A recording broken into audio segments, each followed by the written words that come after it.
Hi, and welcome to our webinar on blockchain energy consumption, where we will explore one of the most pressing topics in the world of blockchain technology.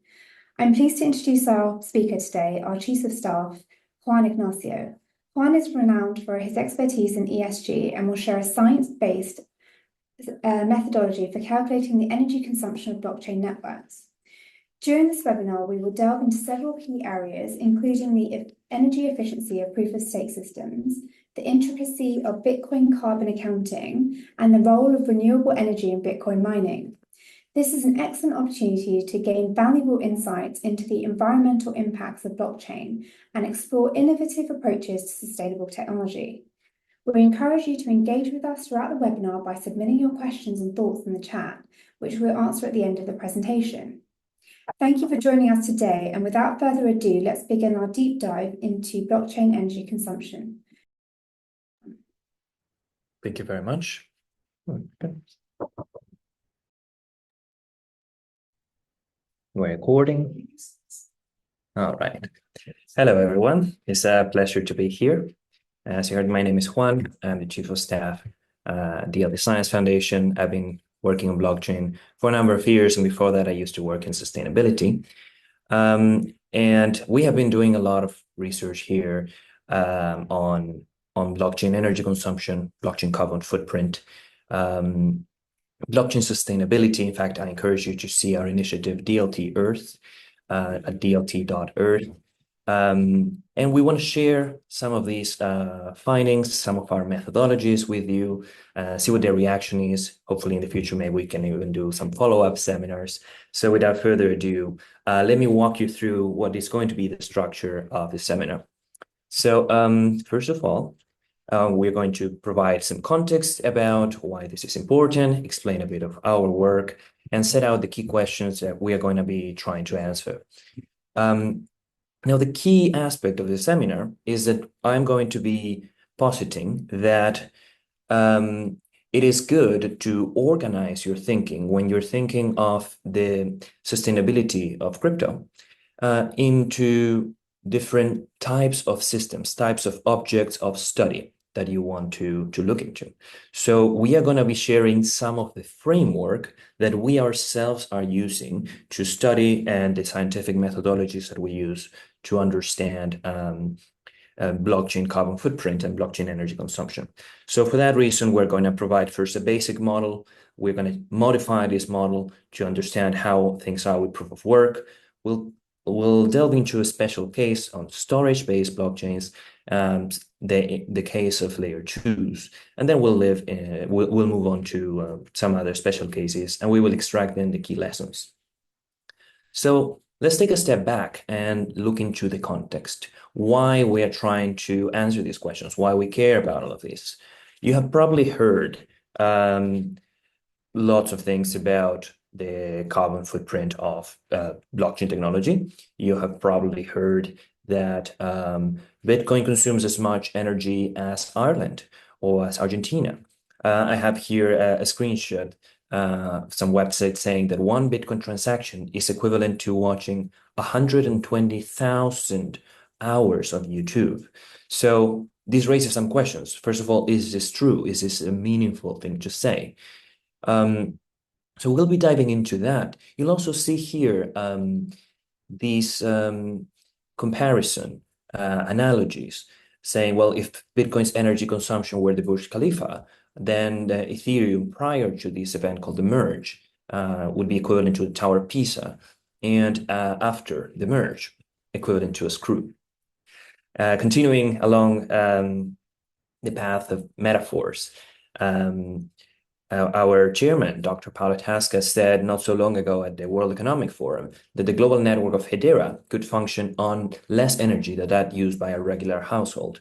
So the question is how we calculate these things, and can we replicate this further? Can we expand this? Can we cover more crypto assets?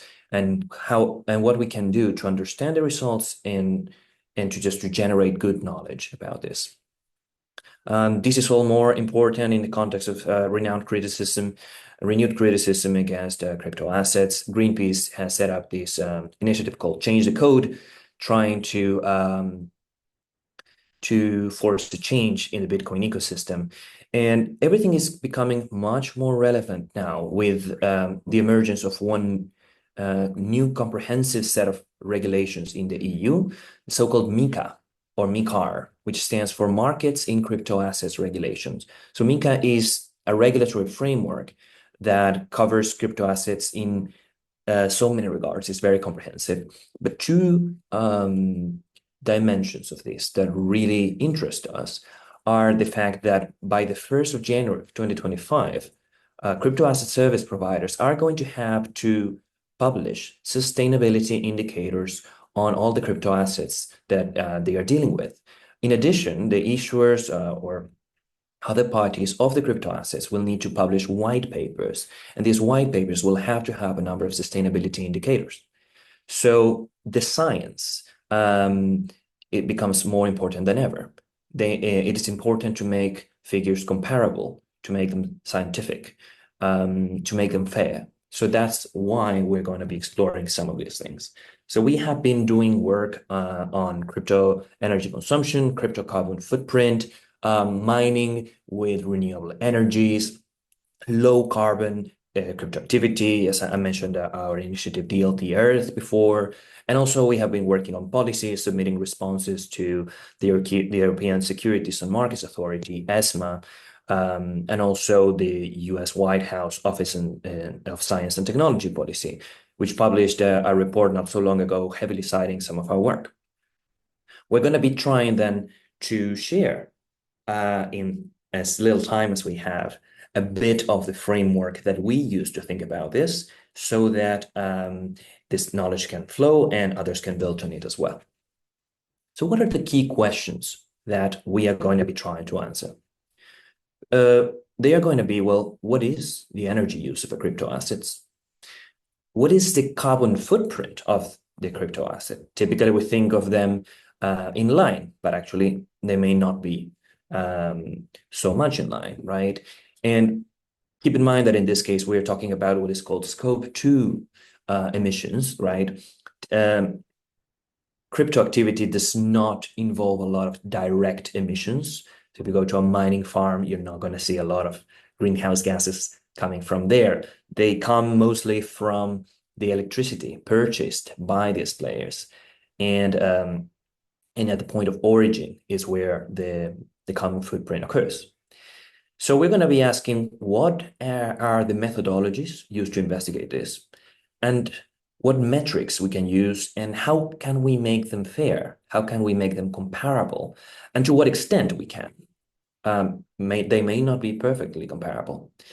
And also, finally, what is the right way of interpreting the results that we get? So sustainability metrics, they are metrics, right? Metrics have limitations. They have usefulness, they have value, but they also have limitations.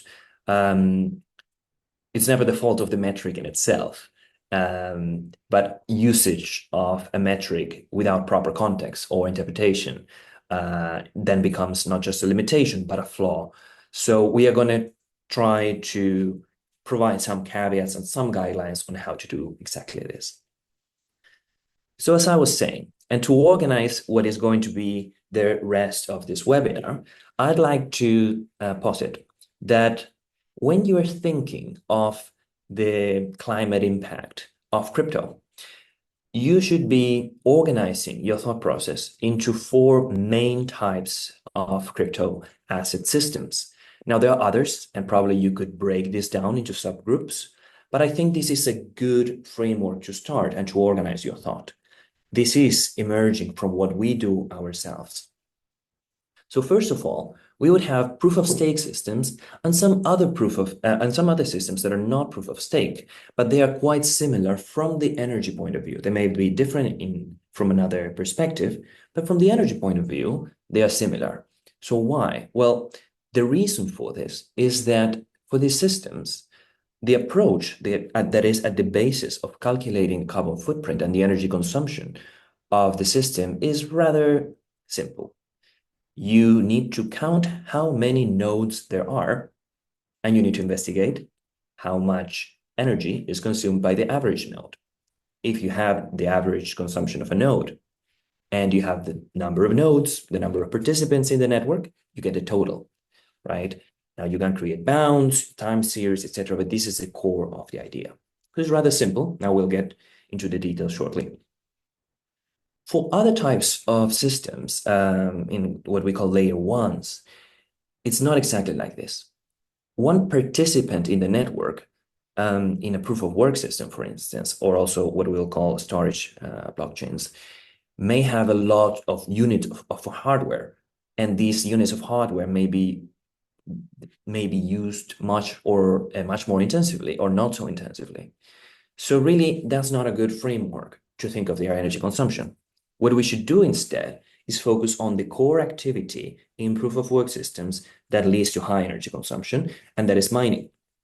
Mining is the process of, in essence, and I'm butchering the concept a bit, trying to guess some random number that through this process called hashing, right? So every time you try to guess one of these numbers, every time you do you make a hash, you are spending a bit of energy. So then the question is, what is the energy consumption per hash, and how many hashes are being produced at every second? Once you have one and the other, you can multiply and you get the total energy consumption. And from that, you can go to the carbon footprint. A similar but different thing happens with some blockchains that I'm setting aside, SIA, Chia, Filecoin. They are very different from each other, but I choose to lump them into one group because storage is rather at the center of all of these systems. So in these cases, to calculate their energy consumption, what you need to do is really look at how much data these systems are storing and what is the energy consumption per byte of data stored. So we'll get into that shortly. Now, there's one more type, big and important group of systems that I want to draw your attention to, and that is layer twos. And here, really, I am lumping together two rather different things like tokens, such as stablecoins, and also layer two platforms. Now, they're different, right? For instance, tokens don't have their own nodes, right? But a platform like Polygon has its own nodes. A platform like Polygon has its own throughput. A token does not. However, they have something in common, and that is a layer two system is a platform that is built on top of a layer one that borrows a part of the infrastructure. So, typically with systems like proof of work systems, there is a vision to build some sort of digital cash or digital gold system. And I'm oversimplifying here, but I think this is a good heuristic. That's not typically exactly the vision of the first group of blockchains that we were looking into. In these cases, it's not really a digital cash or digital gold. The analogy used often is digital oil. These platforms have this sort of vision to become an app store for the decentralized internet. That's where the utility comes from. The native coin is used to as a fuel for all of these decentralized apps built on top of them, platforms and tokens. So you could say that really the usefulness, but also the activity, the energy consumption of the layer one is caused by the layer two. So then you need to ask yourself the question of what percentage of the activity of the layer one is due to the layer two or comes from the layer two. And once you answer that question, you know what percentage of the energy consumption of the layer one is equivalent to the energy consumption of the layer two. That's the basic framework. Now let's take a deep dive. So as I was saying, there's a basic model which we could apply for proof of stake chains. And here I'm lumping together nominated proof of stake, delegated proof of stake, liquid proof of stake, etc. But also you can apply this to others, like the XRP ledger or Stellar. The system, as I was saying, is you first need to estimate the power usage of one node, one average representative node in a network. Since you don't know, or often you don't know exactly what hardware is being used by each one of the participants of the network, what you're going to want to do is probably set up a lower bound, an upper bound, and a best guess. You can do this estimation through an empirical assessment, or you could do a literature review, but that's the first step that you need to do. So once you have the power usage of one node, at least a range of what the power usage could be, you need to investigate how many nodes there are. Multiplying one by the other, you get a total power usage, which you're probably going to want to convert to energy. I won't get into the distinction between power and energy in very much detail now. Happy to connect later on this, but in essence, obviously, for some things, measures of energy like watt hours instead of powers, like watts, they're more useful because there's a time dimension very implicit there. You can work with cumulative metrics, and it's easier for carbon footprint calculations, etc. So yeah, actually, speaking of carbon footprint, we have now calculated the total energy usage of the network. How can we go from energy usage to carbon footprint? Well, we need to know where the nodes are. If we know where the nodes are, we can then investigate the carbon intensity of the grid where these nodes are getting their electricity from. And once you are able to construct a carbon intensity for the entire grid, an average, which will be derived from a weighted average of the locations of the nodes, you can calculate the total carbon footprint. So what the key questions to keep in mind here are, how much power does one node use, where to get the data from, and a very important question is, will this data be comparable across chains, and how comparable can this be, to what extent? And a question here that comes a lot, right? And a complaint often heard when metrics on electricity consumption for proof-of-stake systems, for instance, are presented, is that a dead network doesn't use a lot of energy. That doesn't make it carbon-friendly in any, climate-friendly in any meaningful way. So let's dive a bit into this problem of comparability. What I was saying before is metrics are metrics, right? They have their value, they have their usefulness, they have their limitations.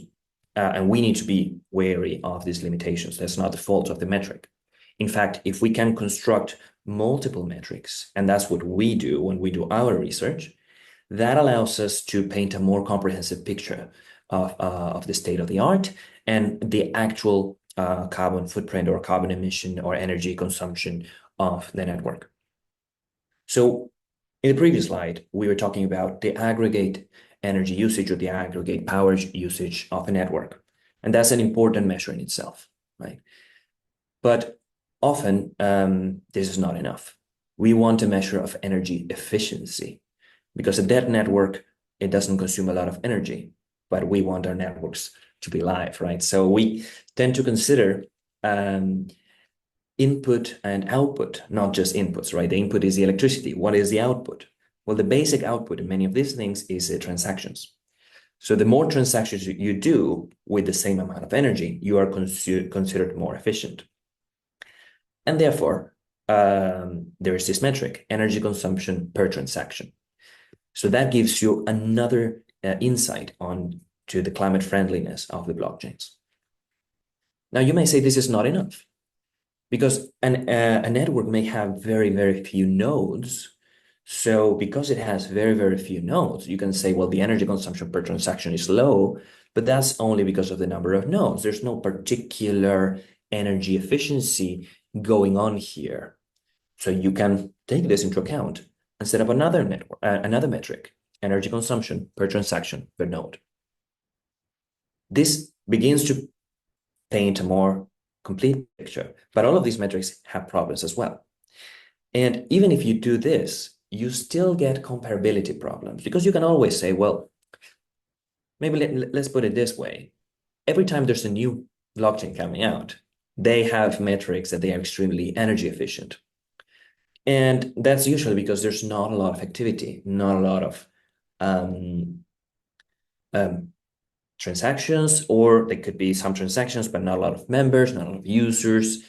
So even if you do these metrics of energy consumption per transaction or per transaction per node, it may still not be, it may still not be valid to say, well, if this network manages to become the new Ethereum, it will maintain these levels of efficiency when it becomes that big.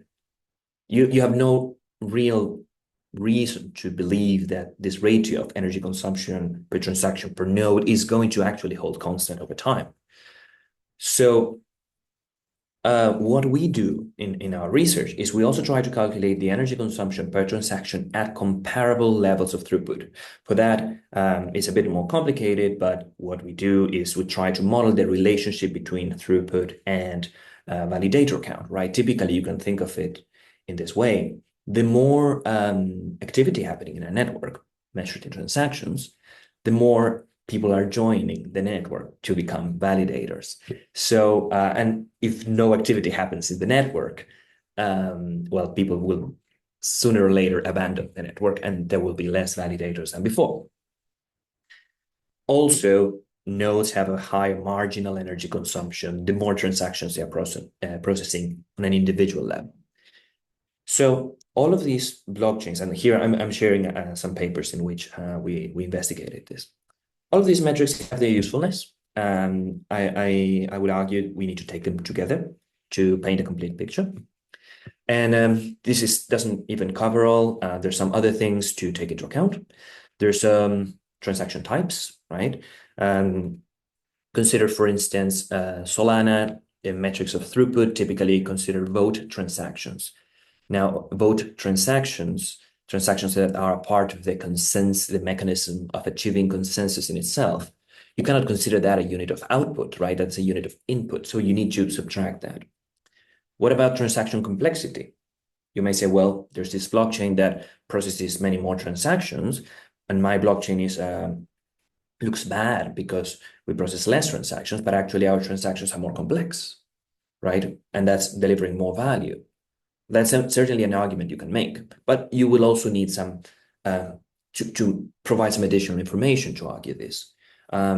Is this really the case that the transactions are systematically more complex? And are they more complex due to a good reason, that is that they are delivering more value, or are they more complex because the underlying protocol is less efficient and you need to do like more acrobatics to manage to achieve the same result? Also, I've been talking about nodes, validators. They're not actually the same thing. And there's obviously validators are nodes, but there's other types of nodes. There's other forms of participants in the network. So there's the question there of who are you considering a participant? Now, at the core of the network, there's always the validators, but you need to be consistent when you're comparing across networks, because if you don't use the same type of node, you will get incomparable figures. So that's it. We have the basic model: proof of stake, stellar consensus, Ripple consensus, and a number of other blockchains can be analyzed with this basic model. But as I was saying, proof of work is different, right? Proof of work, think of Bitcoin and the various forks, think of Litecoin, Monero, Zcash. In this case, as I was saying, we need to understand what is the energy consumption of one hash, and then how many hashes there are. This will get us a total energy usage. Now, there's tricks here already. Now, to come from energy to the carbon footprint, we need to understand the carbon intensity of the network, and that's the most contentious issue of all. So we'll stop there for a second. And then once we have sorted that, we'll get to the total carbon footprint. So the key questions are going to be: what hardware is being used, where we get the data from, how can this be comparable? And here we also need to double click on the metric of energy consumption per transaction, because in the proof of work world, this is a highly disputed metric, and how we know carbon intensities. So let's get to it. So to calculate the energy consumption of a hash, that is of the energy consumption that each unit of mining activity requires, we need to understand what hardware is being used, what ASICs generally, depending on the blockchain type, of course, what ASICs are being used. And that's a problem because there's a lot of ASICs. There's so many different models of machines. So how can we know which machines are being used? There's miners all over the world. We don't know how to contact them. Even if we were able to contact them, we wouldn't be able to trust the results. Even if we were able to trust the results, they would become outdated very soon, right? We could ask the manufacturers what they are selling, but even if we know what they're selling, we don't know what is being used at the moment and what has been already disposed as garbage, or it's being stored, it's not being used anymore until the Bitcoin price goes back up. So it is hard to collect this data from the very bottom, but we need to do some sort of bottom-up estimation anyway. So what we do in this context is there's two approaches that you can follow. One of them is, well, first of all, you look at the Bitcoin price. To take an example with Bitcoin, you look at the Bitcoin hash rate, you look at the energy prices, and you filter out which machines are profitable to use at a given moment and which machines are not profitable under any circumstance. And then you discard those. So now you have the subset of all the machines that are still profitable to use. Now you don't know which share belongs to each machine, to each model. So how many machines of each type are being used? So that's where you set up lower, upper bounds, and a best guess, assuming that there's a higher concentration of the more efficient machines or of the less efficient machines, or what Cambridge does or has done in the past, an equally weighted basket of machines. Now, that's not the only way you can do it. There's another approach pioneered by Econometrics. This approach is quite different. I was saying that hashing is a process of guessing around a number, right, randomly. So the more attempts you do, the more chances you have of guessing correctly. Turns out that machines are very bad at doing things randomly. This includes Bitcoin miners. So while it may look like they are guessing the numbers randomly, you actually can identify some patterns in how they are guessing. So if you manage to identify patterns in the numbers in the hashing activity, you may be able to identify what machines these hashes are coming from, what is the share of each machine type, and therefore what is the actual distribution of ASIC types at a given moment. Now, this is tricky. Methodology is a bit nascent, but it's an interesting approach as well. So we have identified the energy consumption per hash. Now we need to know how many hashes there are. That's called the hash rate. It's measured in terahashes or exahashes per second, millions of hashes. And it's not typically a very controversial thing, right? There's plenty of sources online on how to do it. In fact, it is a bit more tricky than it looks because the hash rate is not information that is really reported directly, right? You don't really know directly how many hashes are being attempted at every moment. You only know about successful hashes. So all this hashing activity, which is mostly unsuccessful hashes, you don't find out about. So how do we know what is the hash rate at a given moment? We look at the difficulty level, right? The difficulty level indirectly reflects what the hash rate is. Now, difficulty in Bitcoin is adjusted every 2 weeks. You can do some things to understand where hash rate is at shorter intervals. Most people doing research in energy consumption of crypto, to be completely fair, don't usually go that deep. There's plenty of sources on hash rate and they're not very disputed. So now you know the total energy use because you have the energy consumption per hash and the total number of hashes. So now we need to go to the difficult part, carbon footprint. I was saying before, well, what we did for the first group of blockchains is we just calculate, we just find out where the nodes are. We get the grid intensity in that place.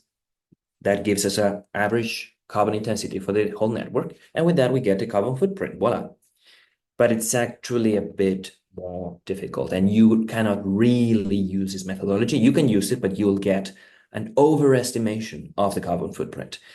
That's because in proof of work mining, notably in Bitcoin mining, there's a lot of mining happening off grid and not just off grid, but it turns out that the mining happening outside of the grid is typically happening in near renewable sources. So there's a lot of Bitcoin miners going near constant renewable energy sites like hydroelectric power plants or variable renewable energy like solar and wind farms. So if you only consider the grid carbon intensities, you will end up over-representing and you will be introducing a bias. You will be overestimating really the carbon footprint of the network. This off-grid mining even includes carbon negative mining, right? In using methane to mine Bitcoin, methane that otherwise would be flared or vented, and that's the key condition there.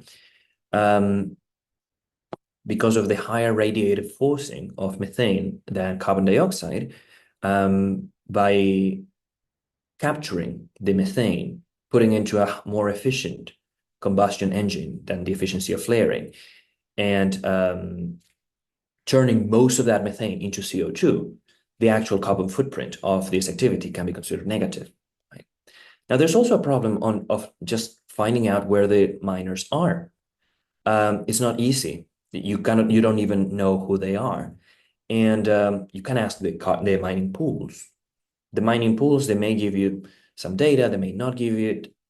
They may have more or less reliable data, and also you may have a more or less representative set of mining pools. So, for instance, the gold standard in this area is the work by the Cambridge Center for Alternative Finance. But in their initial work, the mining pools they had selected were underrepresenting Texas, which is a lower carbon intensity location within the US, and that ended up overrepresenting the carbon footprint of Bitcoin, right? So there's a lot of things to take into account. What we do is we collect, it's a huge bottom-up effort of collecting actual miner location information, right? We try to build from that using the Cambridge data, which unfortunately hasn't yet been updated since 2022 as a subsidiary data. Right? This is also relevant to understand the possible effectiveness of Bitcoin mining bans. So you see this map I was showing before. This is where the miners are, and this other map I'm showing now shows the carbon intensity of each country. You see, they are not a perfect match. And in fact, many of the countries where there's most of the mining activity, like the EU, in general, Canada, and the US, actually have a lower carbon footprint. So it is interesting to look at this because it could mean that a mining ban in these jurisdictions could mean an increased carbon footprint once these miners relocate to other countries.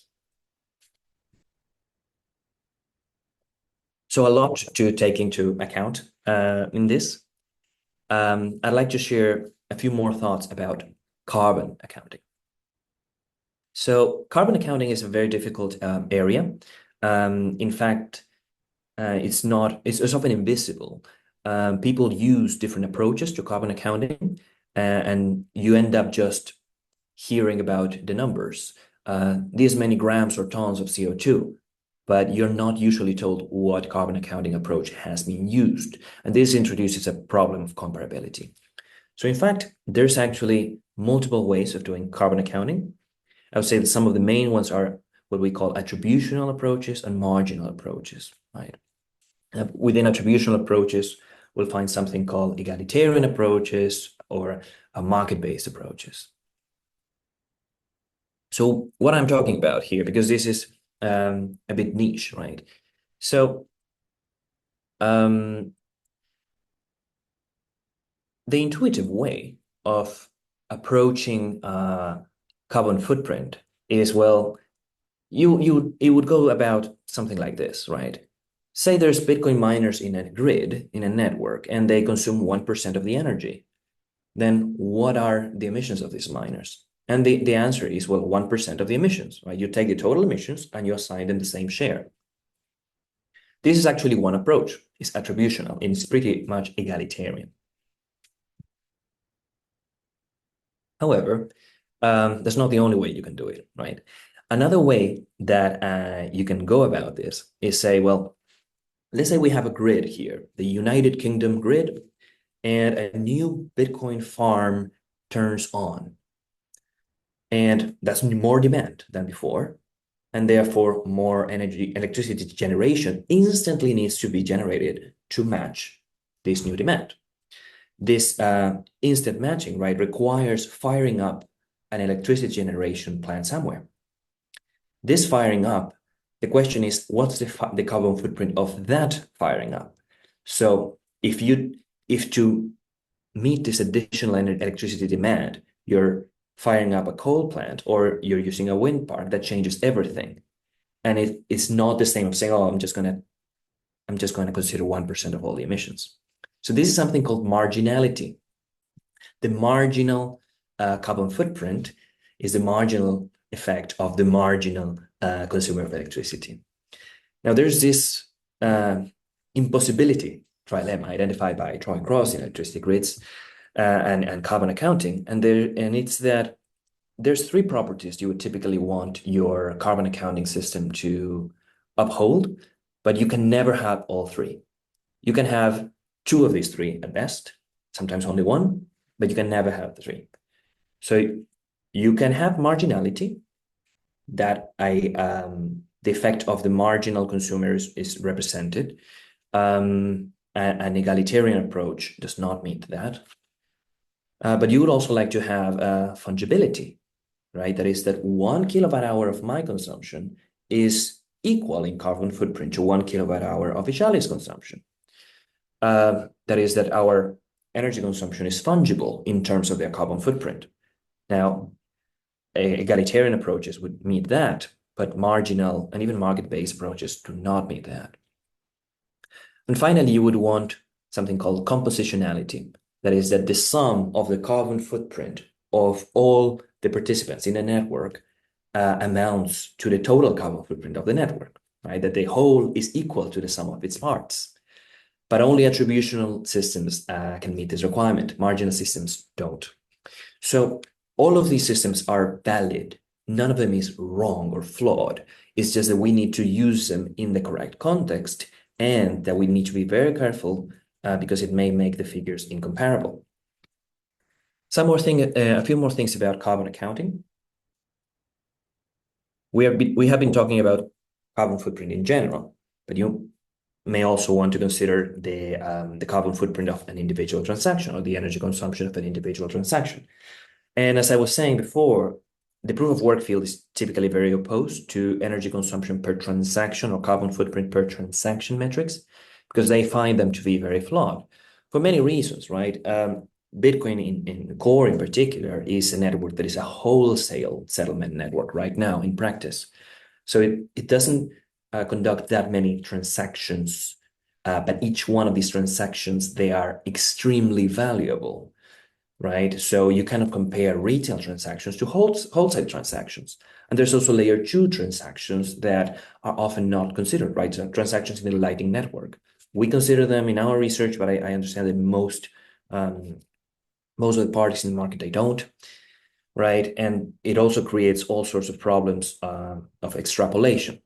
So people may say, well, Bitcoin has 1,000 times less transactions than Visa, but it wants to replace Visa. Therefore, if Bitcoin succeeds, it needs to multiply its electricity consumption by 1,000. And that doesn't follow. That doesn't follow at all, because actually this transaction is not what is causing the electricity consumption. It's really the mining. So actually this has a name, right? It's called transaction accounting. And other people, they follow this other perspective called origin accounting. And that is, you don't divide the electricity usage or the carbon footprint by the number of transactions conducted, but by the number of coins mined, or the value of the coins mined, depending on the approach. That's called origin accounting. Now that's still tricky. It could lead to some strange results.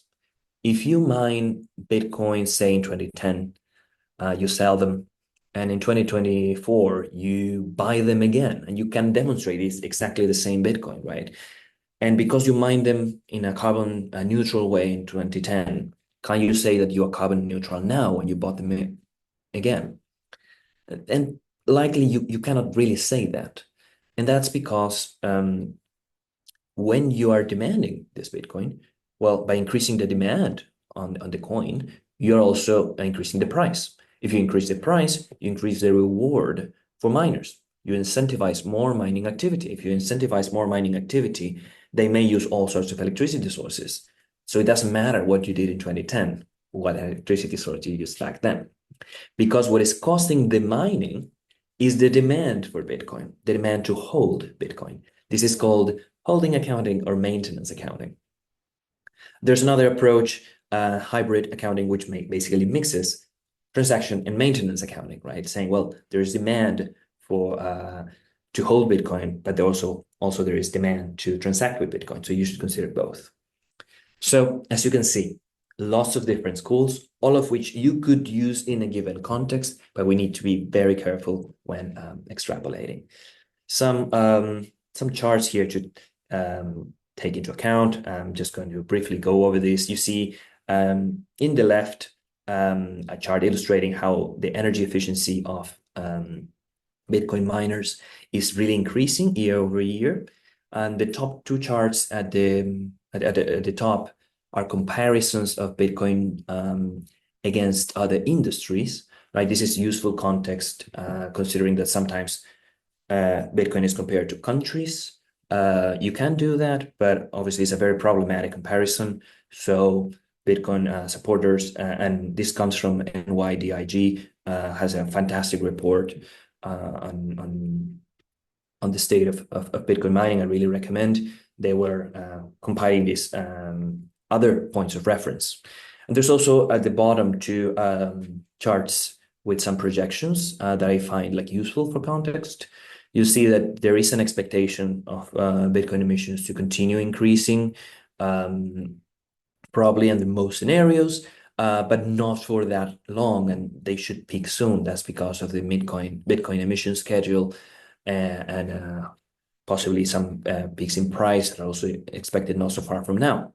At the same time, we're seeing that although the growth of Bitcoin mining has been high in previous years, it's being dwarfed more and more by data centers, and in particular AI service. So interesting context to have for projections. One more thing I'd like to say about proof of work is, and this is important and going beyond the main fork of Bitcoin, which is Bitcoin Core, and that's that proof of work does not necessarily mean a very high carbon footprint, but not only that. So proof of work is energy intensive. It can mean a high carbon footprint, but it may also not. It depends on the energy sources being used.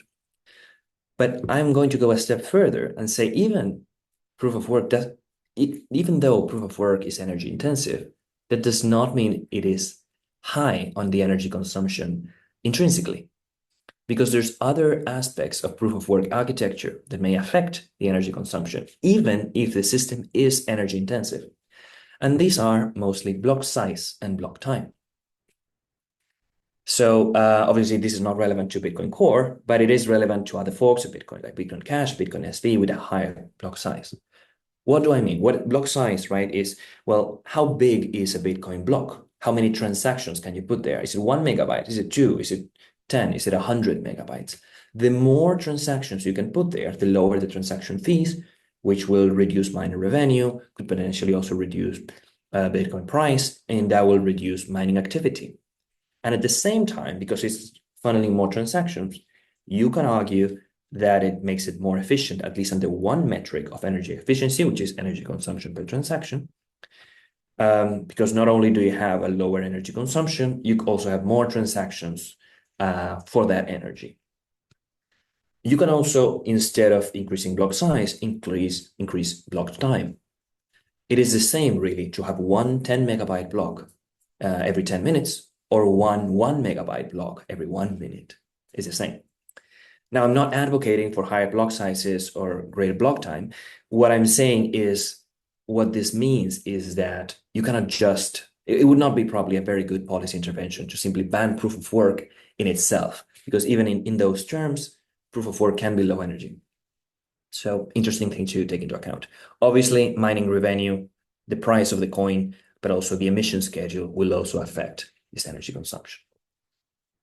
So briefly, I'm going to touch upon the final two types of systems. And one would be storage-based blockchains. I'm lumping here three very different systems: Filecoin, Chia, and Sia. But I think it's important to group them because these three systems, they have storage at their core. So when you look into what's going on in one of these networks, you will see, well, there's this many petabytes of information being stored right now. That is the important thing, not how many nodes there are right now in terms of energy consumption, I mean. Now, if you do a deep dive, and by the way, the gold standard in the literature for this is a paper by the team of Alan Ransell from Protocol Labs. There's a follow-up paper that came out rather recently. It's really great work. And it establishes a basic framework that I think is correct, right? To understand the energy consumption for storage-based blockchain, you need to understand how storage works. And that is, it takes two steps. There's a first step when you are doing the sealing or the plotting, that is the recording, the bringing the data onto the hard drive. And that's a very energy intensive step, but it's also a one-off step. Once you have recorded the data, then you need to sustain that storage over time. So you have the energy consumption of a sealing that is high but one-off, and the energy consumption of storage that is constant but smaller. And in addition, if there's a consensus mechanism on top of that, you need to consider that as well. That is the basic framework you should follow for these systems. You should also here raise the issue of energy intensity. And this is also relevant in the context of, for instance, MiCA, this law that establishes right now, at least in the final report of the ESMA, the metric of energy intensity is considered to be energy consumption per transaction. However, is this really a fair metric for systems whose use case is not how many transactions they can process in a decentralized way, but how much information they can store in a decentralized way? So maybe you should look into energy consumption per byte of storage. Now, just disclaimer, they are very different systems from each other. So in case you're not very similar, I will walk you through some of the main differences, just to avoid butchering any one of these systems. So in the case of Filecoin, but also SIA, they intend to be decentralized storage networks, right? That's not the case of Chia, right? Chia is more of this sort of app store for the decentralized internet that I was mentioning before. Chia instead uses storage as a way to achieve consensus. So they have a sort of proof of work system, but instead of doing the work of hashing, they're doing the work of storing. That's not how Filecoin works. Filecoin has a rather similar to proof of stake consensus system, and SIA uses proof of work. Also, information sealing, it is actually different across the systems because, for instance, while Filecoin Green has done a great job of publishing this data is hard to find for Chia and SIA, and you cannot simply take variations in storage to be representative of the amount of sealing going on, not only because you need to consider negative, you need to exclude negative variations. That doesn't mean there's something has been unsealed, but also because with the case of Chia, for instance, variations in storage will represent really variations in compression levels, not in storage. Now we're getting a bit too technical, but I just wanted to make the disclaimer that they are very different systems. I'm just trying to provide a basic framework, right? So to finalize, the final group, layer twos. And I think I already introduced at how you should think of layer twos. So recapping a bit, what you should think of is about two things. One, is there an intrinsic energy usage of the layer two? And two, what is the extrinsic energy use of the layer two? The word layer two is a bit not super technical for all these sort of applications. Some people are going to say, well, layer two is not exactly this. But overall, this is a good schema to think about things. So obviously, say USDT does not have its own nodes, right? So it doesn't have an intrinsic energy use, only the energy used that it borrows from the layer one. But other networks, think of Polygon, will have this. But when you're thinking about the extrinsic energy use, so the question I mentioned before is what percentage of the activity of layer one can be attributed to the layer two? So what is this percentage of activity, right? And there's some great paper by Ulrich Gallersdorfer, Lina Klassen, and Christian Stoll about this, really good work, that explains how you can do this. And actually that takes us back to the carbon accounting theories. So these carbon accounting theories, which look like a theoretical thing. It actually becomes very practical when you need to attribute causality, like it happens in these cases. So basically, what you're going to be doing is looking into how many transactions in the layer 1 are caused by the layer 2, and how many coins in the layer 1 are being demanded by the layer 2. That's a short summary of what this is. Now, there are other systems that you need to think slightly differently about, like layer zeros, right? Chains that have a base layer and then relay chains, thinking of Polkadot, Avalanche, Cosmos, exchanges where they hold many different coins, oracles who have the energy consumption of the oracle, and wrapped coins, right? Wrapped coins like wrapped Bitcoin, or they are a token on Ethereum, for instance. So you can say, well, this is a token on Ethereum. It's a percentage of the electricity consumption of Ethereum. But maybe you could ask the question, is wrapped Bitcoin causing any activity on the Bitcoin network as well? So a bit more complicated, food for thought for future things, future exploration.